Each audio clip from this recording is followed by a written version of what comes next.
All right. I don't have the questions in front of me because I'm on my phone. So. I'll start. So can you tell us a little bit about TerraCycle? Yeah, of course. So TerraCycle is a company that was founded about 15 years ago now. Our mission as a company is really to eliminate the idea of waste. So we go about doing that in a couple of different ways. We have a couple of different departments here at TerraCycle. Our main focus for many years has been recycling, and not just like any goods. Like we're not like a traditional recycling company. We work with goods that are traditionally non-recyclable. So think things like toothbrushes and toothpaste tubes, dirty diapers, cigarette butts, weird waste streams that other recycling companies wouldn't traditionally collect. But on top of that, we also work with our brand partners to leverage these programs to drive at traditional business values. So think like marketing ROI, sales ROI, really helping our partners leverage these programs to get at their business goals. Okay. I think that, so for the second question we had was what was the mission statement, which you covered already, but what does it mean to you guys, like as a company? How does it make you feel? Like, are you guys emotionally attached to it? Like, what do you guys feel about that? Yeah, definitely. It's interesting being here just because a lot of the people that are at this company, there's like a pretty defined split where half the people here, it seems like, come from like business backgrounds, like maybe went to business school or have MBAs. But then the other half, people like me, went to school for things like environmental science, environmental studies, sustainability. So there is this culture here at TerraCycle of like, really practicing and preaching the company mission. We have waste bins all around the office to collect for all different kinds of weird waste. Of course, we have recycling bins everywhere to recycle, traditionally recyclable goods. But we have a sustainability committee here that works on making the office even more green and more sustainable, like as time goes on. So yeah, I definitely think that we like live what we preach at the office as well. Okay. So the third question was, do you know what specific experience prompted the start of the company for Tom? Yeah, so we didn't start off as a recycling company. The company started off actually as a fertilizer company. So Tom was visiting some friends of his and found that if you took food waste and added mealworms to them and other kinds of detrivores that would eat that waste and turn it into nutritious soil, that they could grow certain kinds of plants using that waste. So at first it was like a fertilizer bottling company. We took old Coke and Pepsi bottles, filled it up with this worm poop concoction, and from there, sold that, and that's what our business started off as. But from there, Tom realized that there was like a chance to do even more than that, to really impact the world at a greater scale than just selling fertilizer. So that's when we started branching off into things like recycling and doing all of that kind of work that's led us to this point. Okay. Sorry, the questions are on. What kind of impact do you feel that you have made on the industry and on the world? TerraCycle specifically, or me? Just want to clarify. The company. Okay. Yeah, for sure. We are like one of the only companies that works with the waste streams that we work with. You can't traditionally go out to most other recycling companies and find recycling solutions for things like toothpaste tubes, everything that I mentioned before, but like pet food packaging is another huge one. All of these waste streams wouldn't have any way of being recycled if it wasn't for our company and the efforts that we've made to find those processes to recycle this kind of waste. So in that sense, I think that we've definitely shifted global perception of what can and can't be recycled, and also giving consumers the ability to do that with traditionally single-use plastics. Where do you see TerraCycle in the next 5 years? Yeah, so I mean, we are going to continue growing, doing the activities that I've been talking about. So doing things like recycling non-traditional goods, and finding ways to support our brand partners in leveraging that kind of recyclability.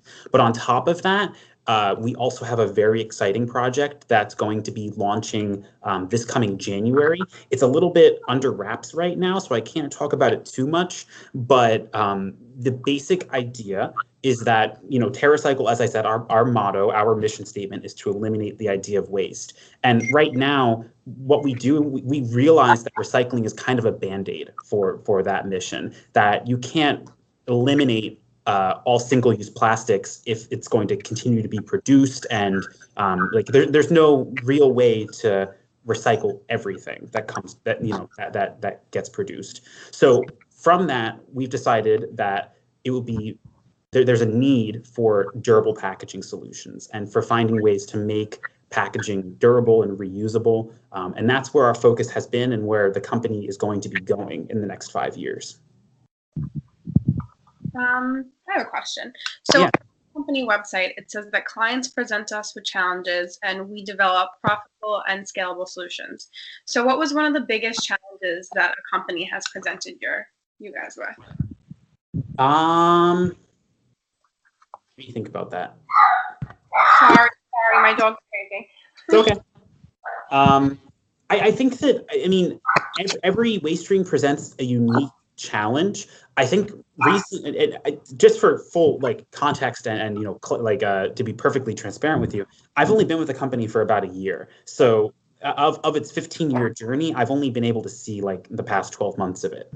But in that time, I would say that probably some of the biggest challenges that I've seen or that I know of have come from doing really, really custom, exciting types of recycling opportunities. So, for example, we currently are working with Pampers in Amsterdam to recycle dirty diapers at these public collection locations. So we had to go through and create all of the infrastructure for doing that, to collect all that diaper waste, make sure that it's not going to stink up the area where those diapers are being collected, but also making sure that we are crediting those people who are giving us their diaper waste and finding ways to recycle that as well. So I just to kind of scale it back, everything presents unique challenges, but we have a really, really dedicated, smart team here that is focused on finding solutions. And there hasn't been a waste stream so far that has been impossible for us to work with. Quick, how did you guys find the solution for the dirty diapers? For it not to smell?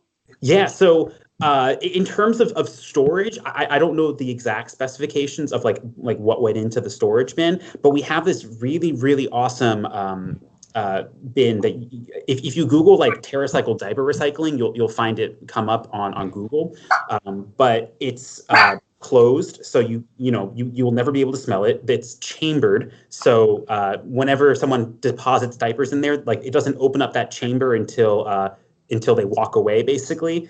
But in terms of recycling it, we also have developed a solution for recycling it and making sure that waste isn't contaminated or can't pose any biological threats, if you will. Gotcha. Mm-hmm. You mentioned that was in New Amsterdam. So how many other countries, or what countries do you know of that you guys have things like that in?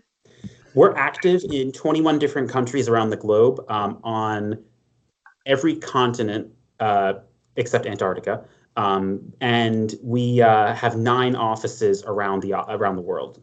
If you want me to list them, I'd be happy to. I think they're on the website, right? Okay. We'll pull it.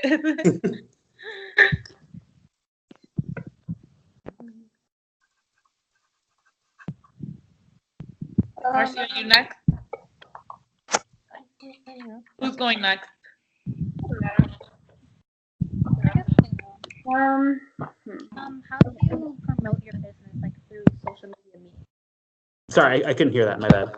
How do you promote TerraCycle through what kind of social media do you guys use? Yeah, so we have our own social media presence. We have like Facebook and Twitter and Instagram as well, and I believe we have a Snapchat too.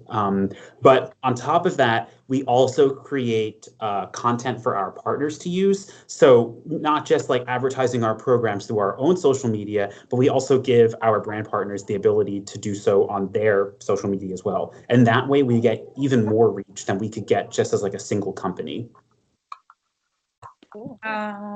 I see that you guys partnered with Procter and Gamble. How has that affected business for you guys?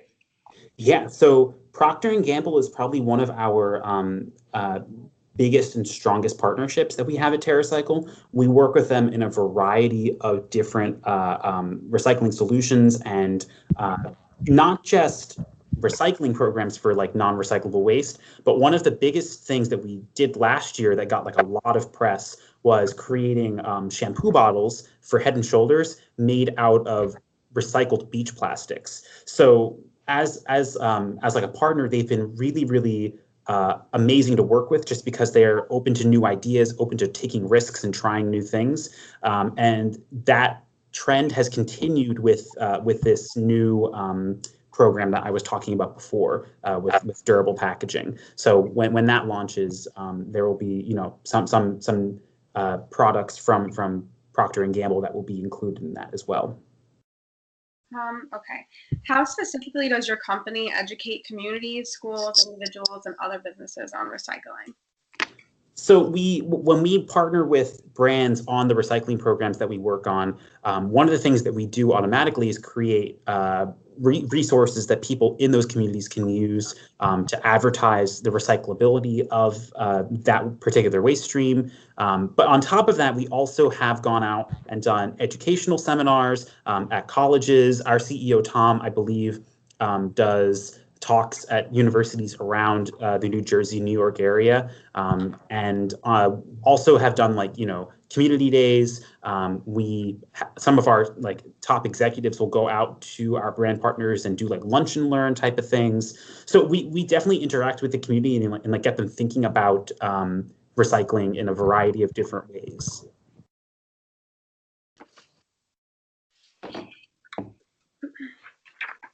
Am I next? Sorry, I can't really follow the questions. We kind of went out of order, so.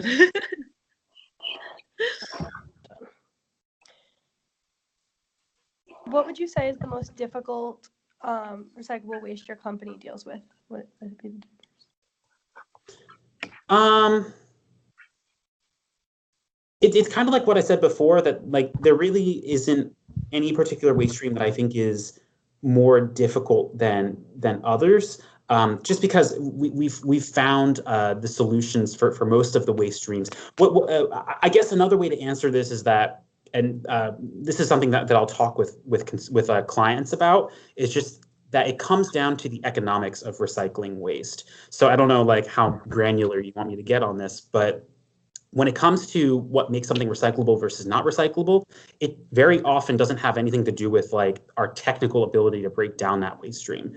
More often than not, it's like a question of economics and how much that waste stream costs to break down and how much can be redeemed in value from that new material. So an aluminum can, for example, it costs less for a regular recycling company to collect that waste, to break it down into its composite forms. And ultimately, when they sell it, they often get more money for that than they spent on collecting and recycling it.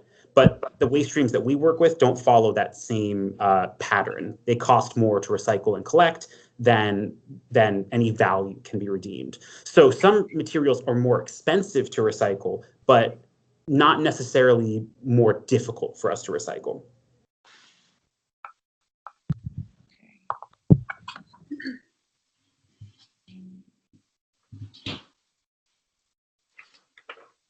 Did we ask question 4 yet?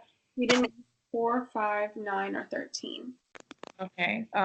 So what kind of impact do you feel TerraCycle has made in the industry? I think that kind of like what I said before, just that we we've become like the global leader in recycling non-recyclable waste. We're one of the only companies around the world that does the kind of work that we do on non-recyclable goods, as well as, not just making recycling like a social thing for many companies, like where it traditionally had been, it was like either a sustainability thing or something for CSR, for corporate social responsibility. But what we've done is really made it something that can drive traditional business value for many of our brand partners and helped them in leveraging that. So I think that those two things are like where we've really revolutionized recycling as an industry and sustainability from that perspective as well. Do you see more big companies moving in this direction in the future? Oh, for sure. I mean, I think that in the US, it's taking a little bit longer just because of where maybe policy is or where public perception of recycling and sustainability is. But in the European Union, for example, it's something that is huge over there. Just the idea of recycling and really working on making sure that we are being responsible to the environment. So programs like what TerraCycle offers are very popular over there. And just as an example, we recently partnered with PepsiCo, who owns Frito-Lay, over in the United Kingdom, A, because they thought it was like the right thing to do, but B, because there was a huge public relations campaign that happened around the United Kingdom where people were sending back chip bags to PepsiCo to protest the fact that they weren't recyclable. So then PepsiCo decided to partner with us to make those products recyclable.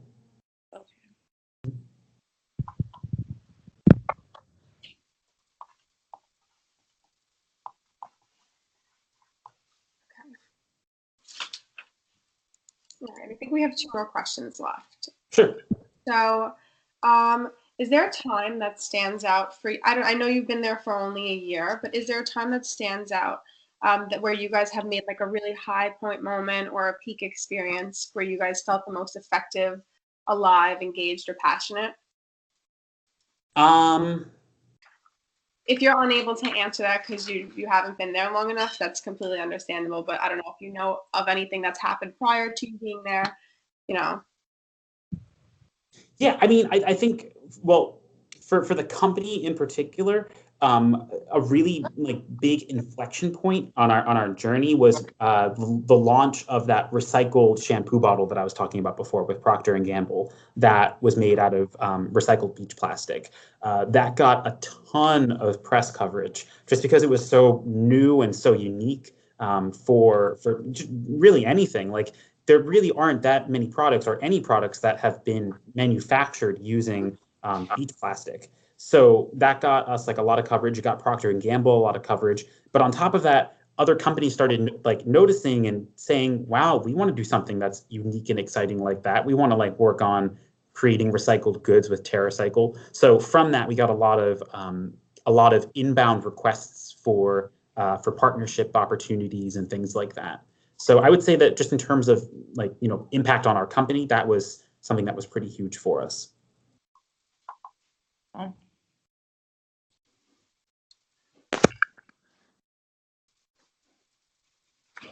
Okay, and I think our last question. Oh wait, we have 2 more questions. Sorry, I didn't see one. But so how many programs do you work with? You mentioned how you.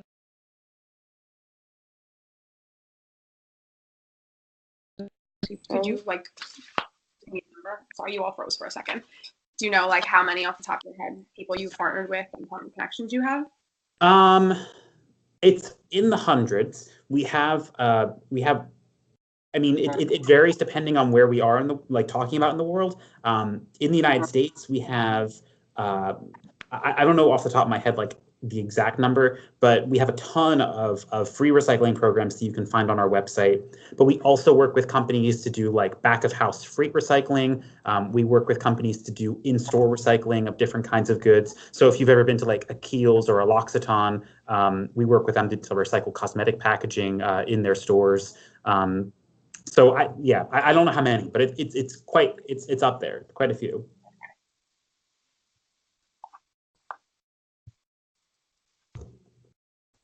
Was 9 the last question? Yes. Okay, so what would you say is your most popular item to recycle? Oh, for sure, it is coffee capsules, and it's kind of unfortunate because we don't have like a live free coffee capsule recycling program right now. We used to partner with Nespresso in the United States, and we still partner with them in certain areas around the globe. But our partnership in the U.S. Ended. But consumers, like, I mean, that's something that you see like almost every day. Like most places that you go will have a Keurig or some kind of like coffee pod machine, and those are not recyclable. And companies like Keurig are working on making them recyclable, but from our experience and from our R&D team, we don't think that it will ever be possible to actually recycle those materials through traditional recycling companies.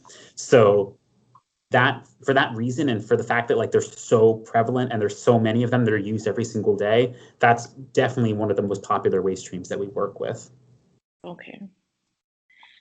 All right. Thank you so much for your time, and thank you for talking to us about TerraCycle. And we hope that our report will make you proud. We'll send you a link when we're done. Perfect. I'm glad it was helpful. And yeah, feel free to reach out if you have any other questions to me. Would be happy to like answer anything else for you guys. Thank you so Okay. much. Thank you. Have a good day. You too. Bye. Bye. Are we staying on?